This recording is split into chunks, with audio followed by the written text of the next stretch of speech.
You know, here's an option.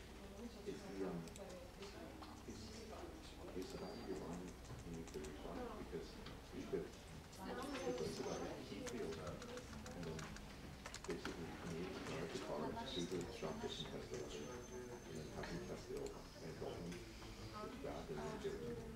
And if it's not, then either return it or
people, sorry, you might want to get closer maybe, because I mean, this is going to be here, but if you need, or if you want to get closer, it's easier for everybody, so instead of staying there. You're okay, okay. We are starting now.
Hello everyone.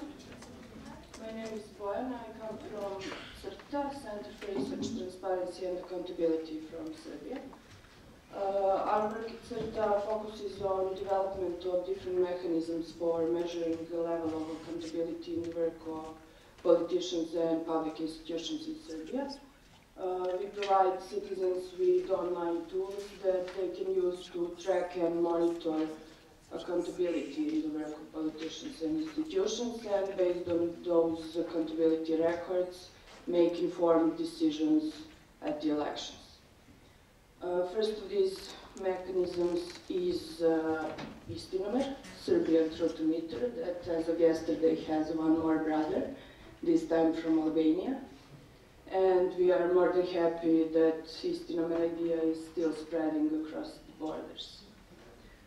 Within our Istinomer project, we collect and evaluate politicians' statements by 3 categories: truthfulness, consistency, and pledges, and publish articles and analysis at the Istinomer website every day. We developed Istinomer in 2009, and after 3.5 years, we evaluated over 2,000 statements of politicians. Istinomer website achieved over 1 million visits and around 3 million page views. We also have large online community of 17,000 Facebook fans, 3,500 Twitter followers, and 160,000 YouTube channel views. As a result of Istinomer, politicians reacted to our analysis and started to pay more attention about what they are saying and promising in public. Media also started to use Istinomer as a source of information in their reporting. We also established cooperation with one of the most read Serbian daily newspapers, Blitz, and every Saturday they publish Istinomer articles in Blitz Daily. We also have established a local Istinomer network with NGOs and journalists from around 15 local communities throughout Serbia that monitor the work of their local politicians and publish articles at the Istinomer website. And of course, one of most successful results is regional cooperation and Istinomer projects that now exist in around 10 countries in the region. Within our work in CRTA, we also monitor institutional accountability through our Open Parliament project, where we disclose information about the work of the Serbian Parliament and individual MPs' work, and actually try to answer the question, what is happening in the Parliament?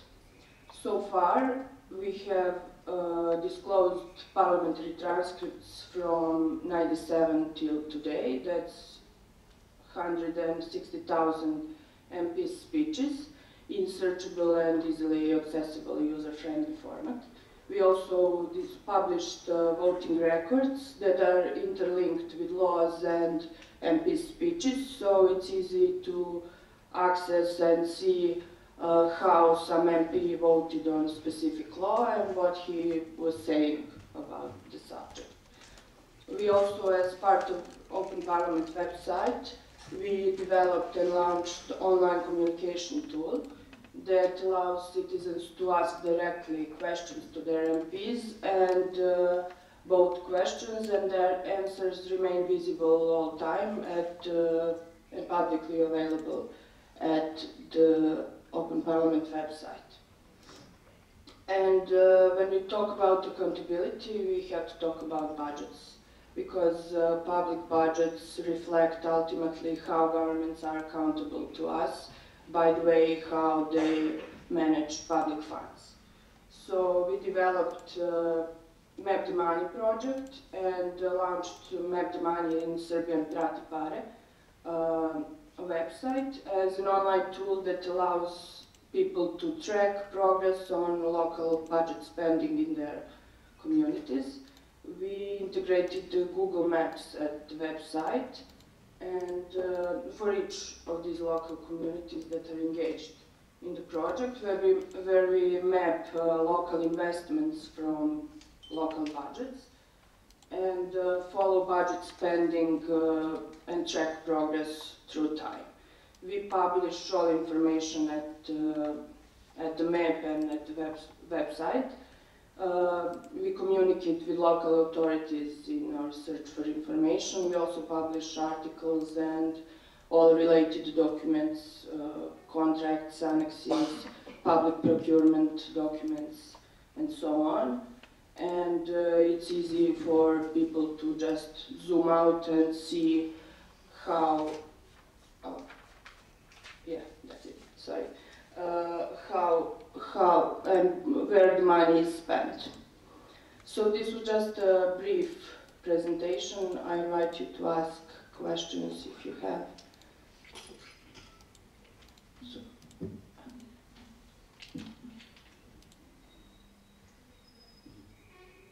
Any questions?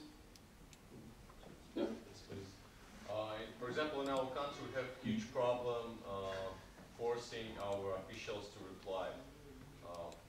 What's about yours? How you, make interest of them to reply, to answer, to just visit your website for communication with civil society on a regular basis? Well, most of information we get through FOIA requests. So, freedom of information law. So that's one thing. And the other, for example, at the Open Parliament, there is a small percentage of MPs who answer to citizens, but the thing that everything is visible and people will see that you didn't answer. So I think that will force them to engage more. Thank you. Any other question? Anybody know? Actually, I have many questions, but I will ask later. You can ask it. Yeah, so we that are here, everybody so Yeah, you can knows ask good. us. because we have similar.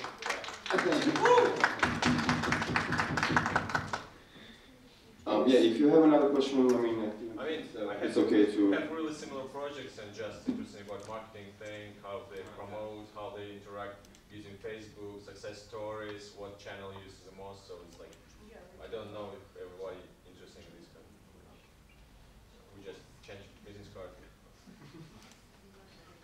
Something about it.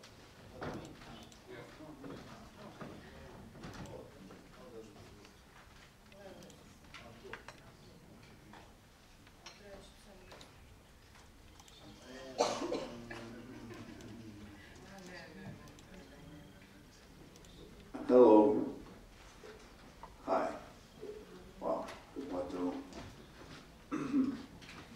Okay, so I'll basically, since Boris yesterday on the presentation has been speaking about most of the things that we do outside from the Truthometer and from actually monitoring part of the organization, I'll just head into that and basically give you a brief overview of the Truthometer and its work. Truthometer was launched prior to the pre-election campaign for the general elections in BIH in 2010. And why did we choose that? Was basically because we just talked about the elections, the upcoming elections, and we actually realized that nobody in Bosnia was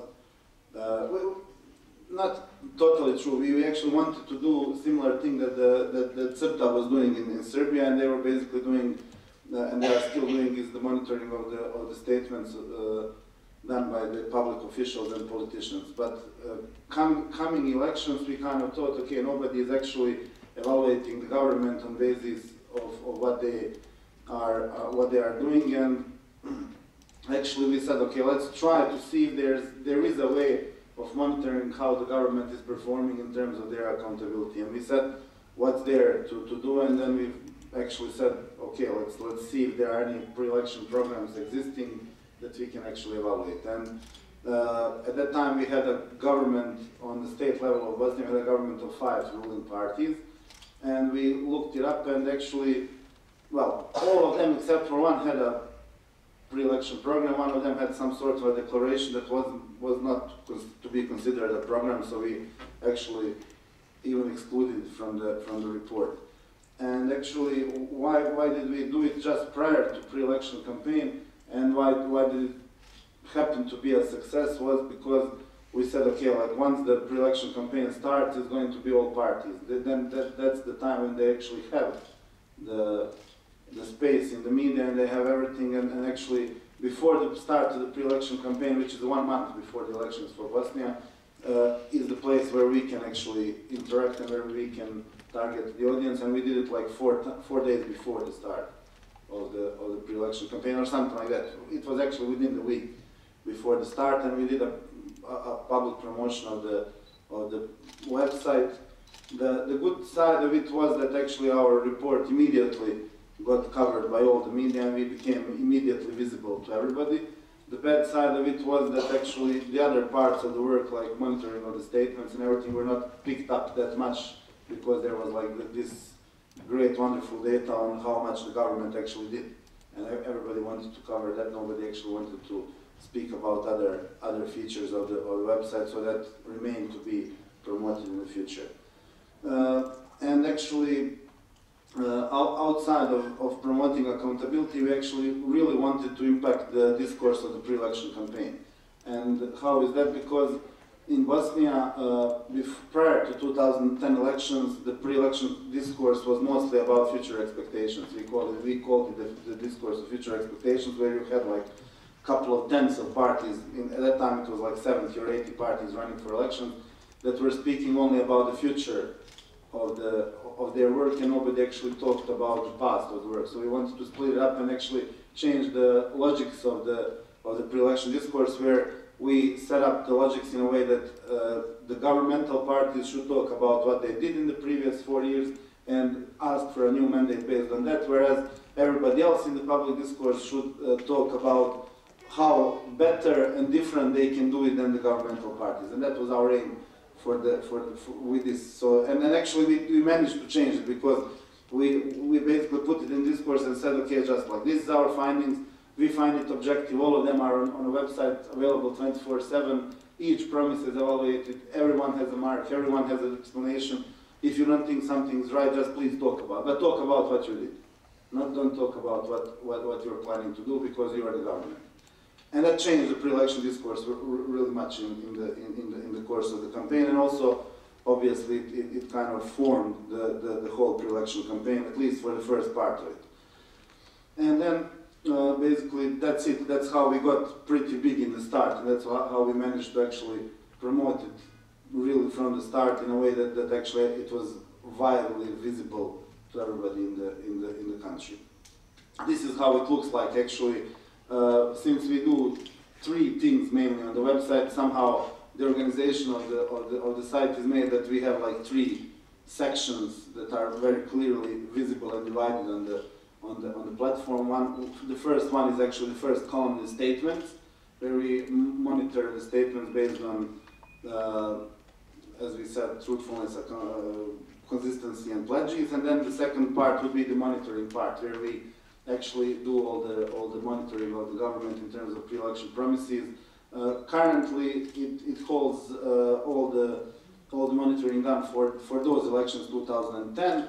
Now we are currently monitoring the state level and the upper levels of government for the mandate 2010-2014, and also we did a sample of 10 municipalities for the 2012 local elections. So we got like 3 researches currently put up on the middle part, whereas the last part is just like writing different articles, stories, reports on accountability of the government, anything that's connected to the accountability of government. Whereas we have like one thing that's very peculiar for Bosnia, that we also monitor the accountability of international community towards Bosnia, because I mean, unlike many other countries, we do have written and oral commitments of international community towards Bosnia, so we do monitor that along the way, in a way, but just through writing blogs, not giving too much marks on it, because it's not, we haven't been able to develop a methodology for that. Outside of that, we're trying to promote on social media, obviously, we're trying to promote through the traditional media. We don't have it at the moment, but we used to do like a page in the newspapers. We'll probably start it back again very soon, but the problem with it is that it requires additional capacity. That's really, if you do it like weekly, that we did, like it usually takes up time of a couple of people. Okay, I need to change those also, sorry. Okay, we're there. Tell me something, people, come on, I'm here, I'm blind here. Okay, so, especially for the next slide, it should be visible. So, actually you see here on the, that's your right side as well as mine. On the right side you see actually the newspaper's page that we did for the election until like a couple of months ago, and actually it consisted of 3 statements and an article that usually did different monitoring results or particular or general. And also we started like 3 months ago, I think we started a TV version of it, and it's in Bosnian, so I kind of, I'm not going to play it for you because you won't understand anything, but actually we kind of like transponded the work that we do online also to making a TV version, and actually we are currently broadcasting it once a month for the Voice of America Bosnian section in their daily program. And obviously this. Okay. So what have we analyzed so far? There were 367 pre-election pledges for the 2006-2010 term. On the state level, 1,490 pledges for the current term. Actually, it's a lot more now because there was a change in the government, some new parties came in, so it's almost 2,000 promises that we are covering currently on the state and entity levels. And we have made we have covered over 1,000 promises in 10 municipalities for the local elections 2012. As for the media coverage, it was really huge, and it is still really huge, especially on the reports that we do.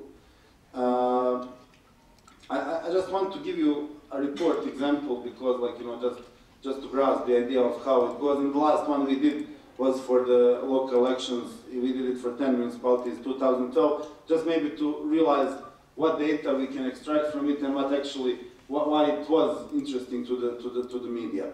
For instance, like these are the selected municipalities for actually they were not selected. We kind of were forced to do them because we. Yeah, thank you. Okay, so we were basically forced to do them because they were the only ones sending us programs. Can somebody do this actually, and I'll do this. So look at here and make it the same. Okay, thank you. Okay, so yeah, it works like it doesn't work on its own. You need to press the button. Thank you very much. Okay, so basically these 10 municipalities are the ones where the people have sent us their pre-election programs, or there was a way for us to gather programs from these, which turns out to be some 7 or 8% of all the municipalities in Bosnia, but that's the reality we live in. And here you can actually, you can see how much these, this is not the municipalities, this is actually all the municipalities divided by parties. And that are holding the municipalities, and since Donna was doing a flashy presentation, I need to also do something flashy, at least a little bit on the presentation today. So these are the... Okay, thank you. You're not following, man. Okay, so these are the ones that actually have sent us something. So the first data was actually that you can extract is how responsive the parties are in terms of giving us the pre-election program. So for instance, there, as you can see, some parties that didn't even have one mayor giving us something, whereas, like, for instance, one of them gave 3 out of 9, which is the best result for a party, was 3 out of 9 programs that they actually shared with us. But there are different reasons why is it so.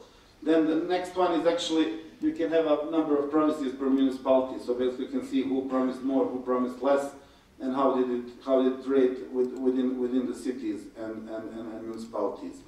Okay, thank you. The next one is basically we can compare it to, for instance, we compare it to general elections. So you can make estimates on the first one, because it's in Bosnia. The first column is unfulfilled, the second one is partially fulfilled, the third one is totally fulfilled. So you can see that outside of not having programs, once they have programs on local level, they fulfill much more promises than on the upper levels of government. So you see discrepancy is from 18 to 471, which is like a really huge discrepancy between the general level elections and the local level elections there. So that's the data that's really kind of something that you can take. Basically, when you promote the accountability of local level government, this is something that actually can be taken as some serious data. This is the same thing in terms of percentages. So I see like that on the local level it's almost half of all the promises, whereas on the state level it was only 5% of everything that they promised.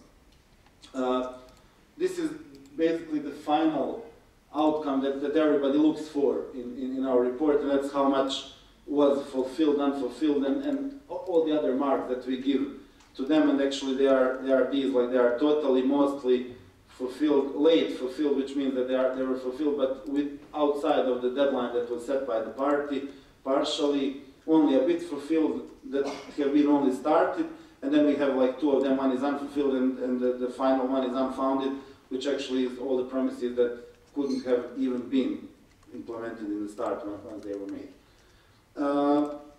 This is, you can break it down like this. For instance, you can break it down by municipalities, in this case totally, where you group them and you have like totally fulfilled, partially, and unfulfilled. You can look it up and see which municipalities work the best, and obviously it's this one, Center Sarajevo on the bottom, that obviously works the best. So you can really compare municipalities in this way, how they did on the promises. Okay, and obviously I just wanted to add at the end that apart from just that, we are doing also the statements in terms of truthfulness, consistency, and pledges, and actually these three categories are something that, and this work is the only one that everybody is doing across the region in terms of the work on Truthometer. And actually, I think that type of work is the individual accountability is also as important as the let's say institutional accountability that we focus on more than the others. So like, you know, and actually we have had a couple of big successes. In our case, we try to kind of focus on PR stories behind the statement. So we do like publish 1 or 2 per day in average, but actually in the end that we look for the stories that will make the news, and we will try to like once a month or so promote one of them that actually are something that's actual and that actually really gives out the philosophy that we stand behind in terms of the promises. So thank you. That's it from me for the presentation. I'm very welcome to all the questions, or we can do all the flashes again. All the questions are welcome, or we can do it later. No problem.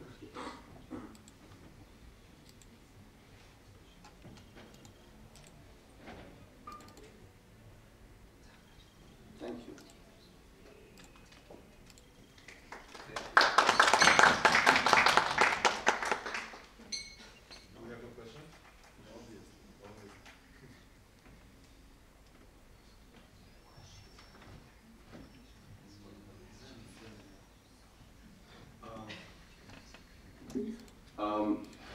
Hello to everybody. This is our time. We first meant to have a presentation on the both, not actually both, but 3 projects: the Parliament, monitoring, and Truthometer and the vote meter. But since that, the other guys were having a presentation on Truthometer and vote meter as well, and they have much more experience than us. I decided to have a combination between MIAFT, let's say bio and background of MIAFT for everybody, which is new, so that being as the hosting organization, so that in order to present MIAFT a little bit more to you, and the parliamentary project that we've been implementing for the last 7 years, which has been developing for the latest year. Very shortly, what happens with MIAFT? We started in 2003.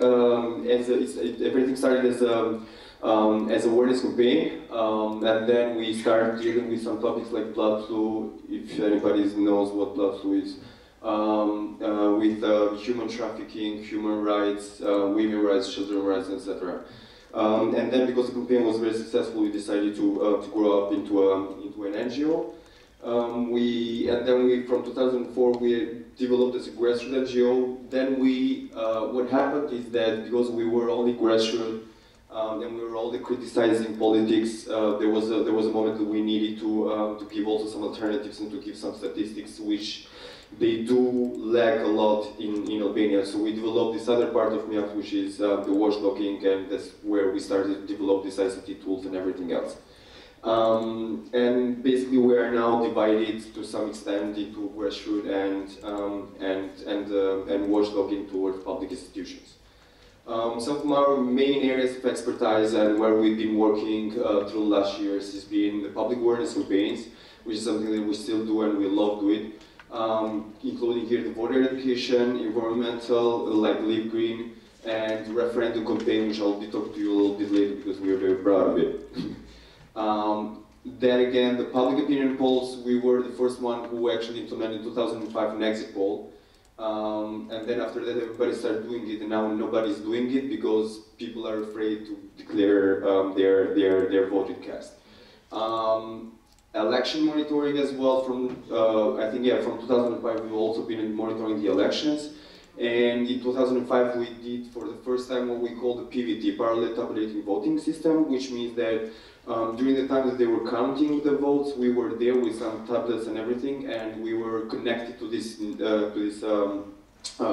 server, and everything was, all the data was going there, and we were projecting data all the time, how the election was going and who was winning in which cities, because it was local elections. It was also followed up to the next coming election in 2009, but it was not at the same time because general elections are a bit more complicated than local elections. But if in your country nobody has done it so far, I would strongly suggest to try the PVTs, and if anybody is interested, they can contact me. And then it's the monitoring of the parliament, which I'm going to introduce you later on. The monitoring of the ministries is also one thing that we've been doing, basically monitoring the budget of the ministries, the money they don't use, the money that they use, or the funds that they are missing because of the lack of expertise. Those are funds that they are in cooperation with, I know, with the European Union, with the European Bank for Development and so on. Most of the times the government hides it, but there are a lot of funds that we are missing only because the X ministry is not capable of writing a proper project and having the specific criteria. So we were monitoring that and pointing out to the public that, look, we are missing this kind of funds because the guys don't know how to do their job. And then is the Coalition for Clean Parliament. In Kosovo they've done it, and in Romania they've done it. We did it in 2009. It is a very challenging initiative. What we did is that basically we draw a list of criteria for all the MPs that were running, and we made an investigation of all the possible MPs that were running for MP and that they had strong chances to get, because we are operating by list. And then we draw an unfittable list of candidates where we basically declare to the public, to the media. The coalition was pretty strong because former President Albania was part of the coalition, and so it took a lot of media attention. And among with the media attention, what you get is you also get suing by the MPs for this list of criteria, and we ended up with 3 different courts sued by these candidates, which we obviously won all of them because we didn't say anything outlaws. And then is the shooter mirror and the board meter. You already presented with this, so I'm not going into that. The Fixit is another program, is another project that we just started, and yesterday it was presented by my colleague Elton. Basically about infrastructure, where you can go everywhere that you see some proper infrastructure. infrastructure, you can go and check it out and send it online, and we'll send it to the municipality or to the ministry. And the multimedia activism platform is another thing that I like it a lot. Actually, it's what we do is that we take the MP, we take the young journalists, students from journalism school, university, and we train them in 3 main categories. The first one is documentary, the second one is writing articles, and the third one is radio programs. Yesterday you had a presentation upon this for those that were at the presentation. It's a really cool thing actually, because it gives you a lot of hand, and it gives you a lot of it gives you a great different perspective of how people and how students see the problems. And it was very interesting for us because some of our problems we were not paying as much attention as we should, especially being a youth organizations. So this is also one of the project ideas I would suggest to everybody. Monitoring the parliament. What we do with monitoring the parliament? We actually do a lot of things because we've been doing it for the last 7 years. So we've been, we have a lot of expertise on it, and we've been developing. But some of the key things that we do is, the first one, we monitor parliamentary sessions, which means that we monitor all of the parliamentary sessions, we monitor how the laws pass, we monitor the ethics in the parliamentary sessions, we monitor how the MPs behave in the parliamentary session, we monitor how much do they come in parliamentary session, which is another problem that we have, we monitor how much do they speak. We have a lot of MPs, for instance, in the Albanian parliament that not in 1 year, but even in 4 years, they might have not spoken once, or one time. So this is a very good thing because it shows to the public which are and it raises a lot of accountability towards the parliament. I mean, most of those MPs which we listed them as they don't speak or they're not active, they were very witch hunted by the media basically. Also we do the same thing with the parliamentary commission. So basically you have a big session of the plenary, but you also have the smaller parliamentary commissions which they debate on laws or on agriculture, national security and so on. So we do the same thing. We monitor if there is a quorum for passing laws, we monitor the ethics of that, we monitor if they invite group of interest, and we also monitor if the suggestion of the group of interest, if they are taken into account to the law that is being passed in the parliament. We also monitor the income and wealth of the parliaments, and that's something the media loves, basically. That's one of the highlights. So what we do is that because all the MPs and all the government institutions and institution is, they have to declare the wealth and income every year. And what we do is that we not only declare the wealth and income, but we also do monitoring how the wealth and income changes from 1 year to the other. And you have cases, and you have both cases. I mean, it's crazy what's happening. Like we have MPs that are declaring $10 million income like easily, and then you have MPs which are also ministers of the government, and they are basically declaring that they are losing. They are like minus in their flat sheet. They are minus 10,000 euros per month. So basically, they are like they don't have money to eat. They don't have money to go anywhere. Not only they don't have money, but they are also minus 3,000 euros. So, and the media, you know, that's why they love it, because they start making jokes about it and making articles, scrutinizing these guys. And the other thing is the enforcement of the parliamentary regulation. Like I was saying before, what we do is that we also see like if the regulation of the parliament is being enforced, meaning here in ethics, in quorum, if the quorum for the parliamentary session and commission is being respected when the laws are being passed, if there is debate or not, and if the old procedures are being followed. And like I said before, also the presence of the MPs, because it's for some of the MPs, it's a very huge argument actually, and it's a big thing because, like I said before, there's a lot of them who don't speak or just go to the parliament and stay there. And the ethics of debate, as I already mentioned. This is our website, which is concerning all because the main website is divided in four components. It's the monitoring of the parliament, monitoring of the ministry, monitoring of the courts, And ministry, I don't know why I said 4. So it's we also monitor the, so monitor the ministry, the municipality, the parliament, and the courts. But this is specifically only for the parliament. And there is like we do a report. We used to do only an annual report. Now we do it. Then we started doing it biannual. Now we do it also by monthly report and biannual report and final report, and also report in the end of the 4 year of legislation, which gives you a lot of statistics and a lot of power to use it with the media, and you can make a lot of friends in the media by that.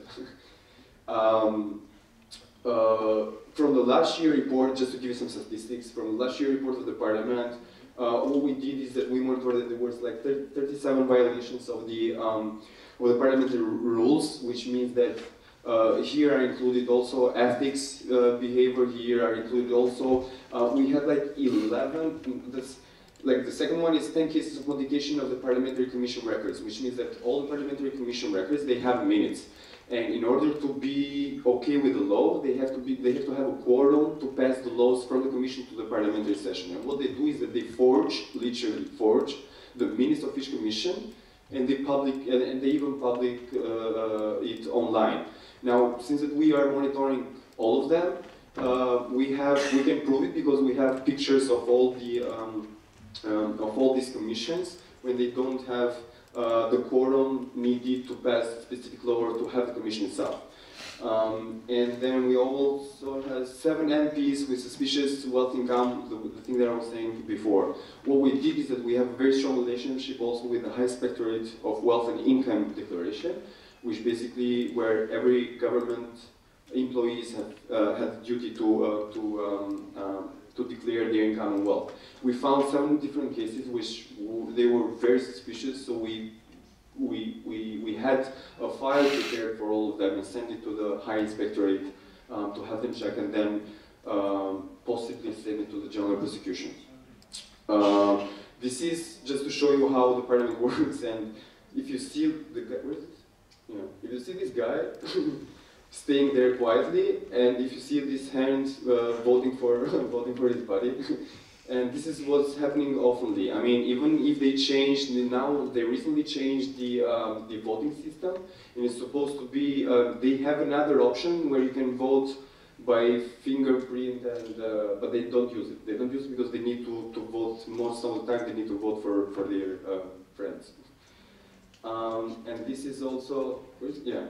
If you see this guy, another picture, here is he voting for this missing guy here, and they do it oftenly. I mean, and it's the most crazy part is that even though they know that we are monitoring them, they still keep doing that somehow, and we don't know why.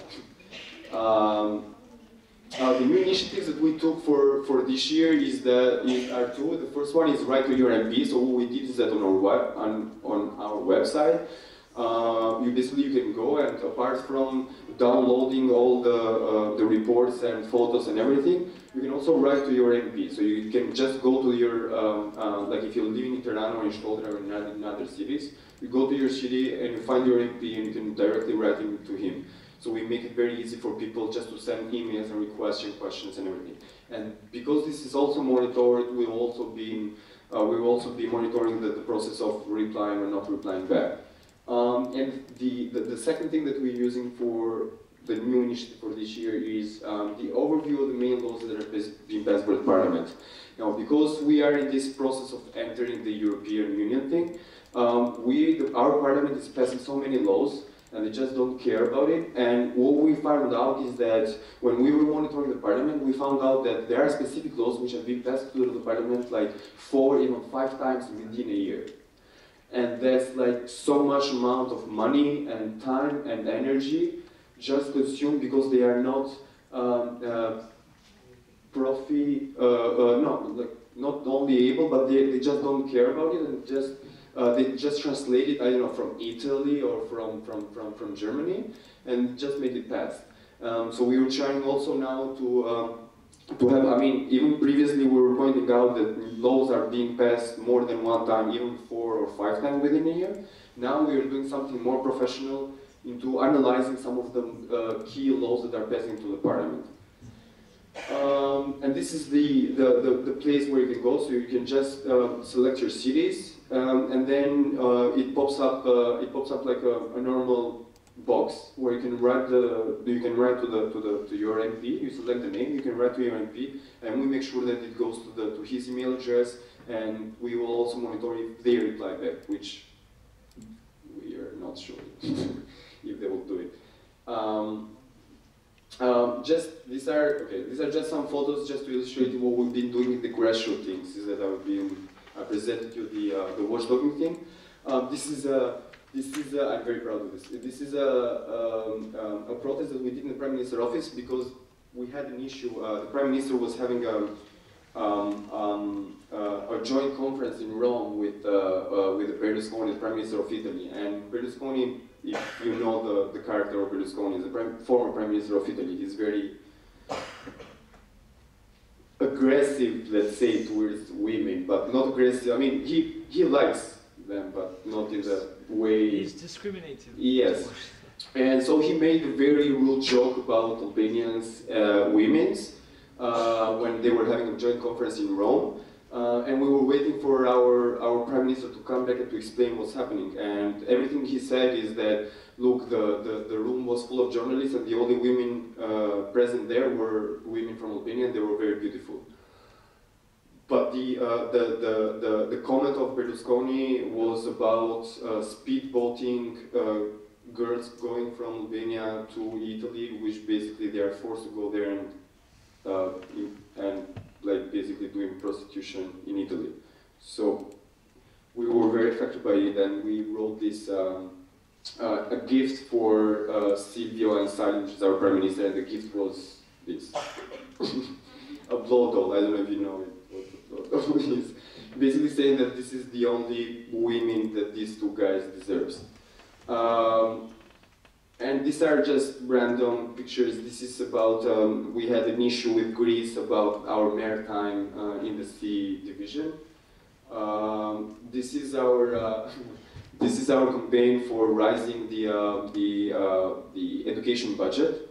And basically what we did is that we took these donkeys and we were writing on them, ignorance is cheap. So like if you want something cheap, that's basically what you get. This is also another protest we were having because there was a time where we renamed our city Tirana, basically Stalingrad. You know the concept of Stalingrad? So we did the same thing with Stalingrad, welcome to Stalingrad, because at that time the Prime Minister was being very autocratic, and he was basically taking over all the autonomous institutions in Albania. And we were having this campaign. You can see Elsie here, very proud. This is also about our public national TV station. I don't know how it works out in your country, but in our country, the public TV station is always connected. It's like the news channel of the party in government, always have been, and always, I think, will be, unfortunately. So we're trying to make some awareness about it, because there are a lot of people in the outskirts of Albania that's the only TV station, basically, that reaches out there, and they have this kind of news, which is very weird for them. And these are some random protests grassroots that we were doing in ministries, and policemen are always there because they love us. I mean, and this is a protest that we had. This is a very interesting case. We had in 2010 we had the new law passed by the government that they allow to import waste in Albania. Now the situation with waste in Albania, I don't know if you have it, we probably didn't have a chance to look it around, but if you go as far as, I don't know, 2 kilometers outside the center, you would easily see that we have a huge problem with waste. Basically they are being dumped everywhere. They are not being recycled, they are being dumped everywhere, nobody's checking upon them, and it's a very huge problem. And what the government does at this point, they pass a law where they say that, okay, we have a problem with the waste, but you can also import waste from abroad. And so basically we had this huge process about it, so in order that we wanted to put an embargo about the waste, the import of waste. And we used everything possible, and it was a really like a scenario, and it worked out like basically we used all the possible tools that civil society NGO uses. Like we initiated a petition, we did a protest, we, after the law, we went to the commission in the parliament, the law was passed, we went to the president. The president actually rejected the law and sent it back to the parliament. The parliament again voted in the same time, in the same way. So they sent it back to the president, but the president can only reject it once. We made another protest, and then when after everything was finished, what we did is that for the first time actually in Albania, we initiated a referendum campaign.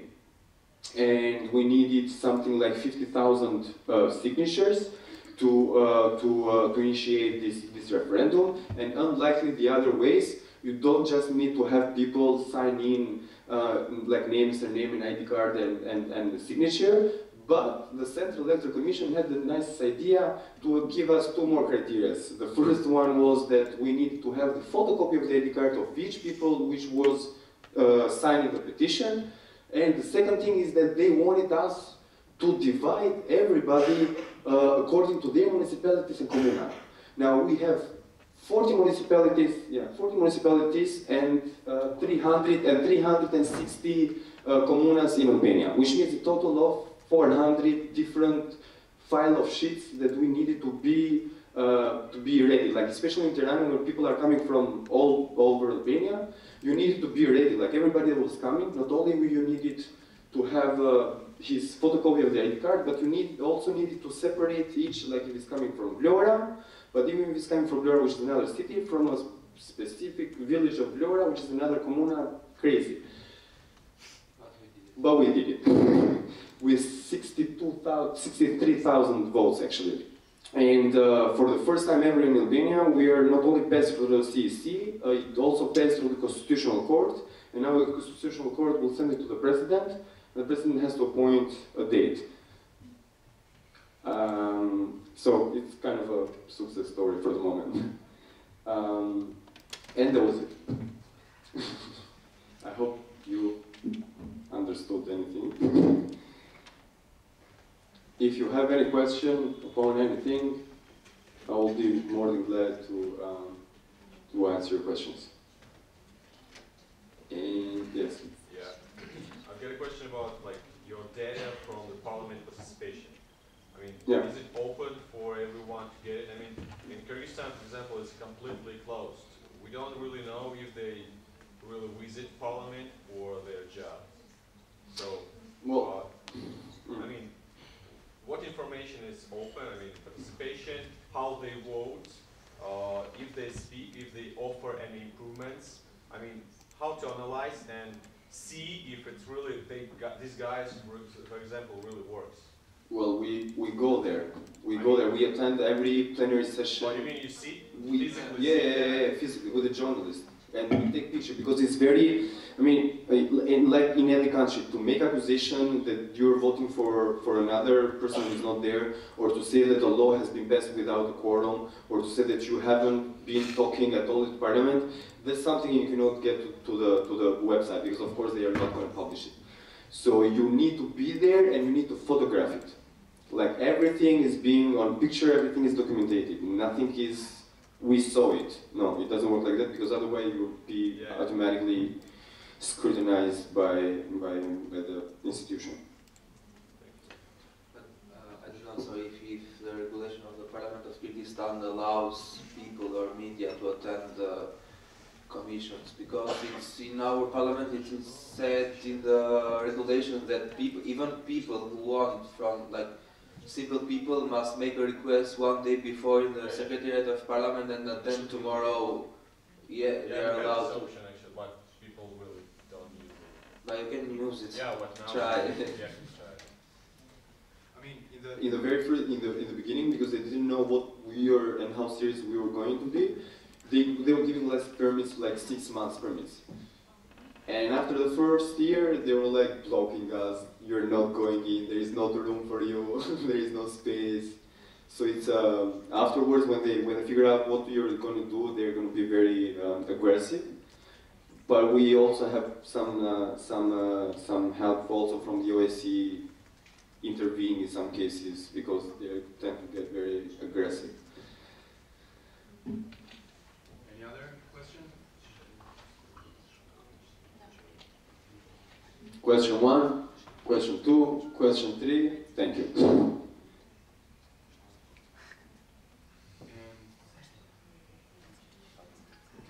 I think we have, no, we don't have coffee break, we have lunch. Yeah, so we have a break now, and then we have lunch at 1 upstairs. And enjoy it.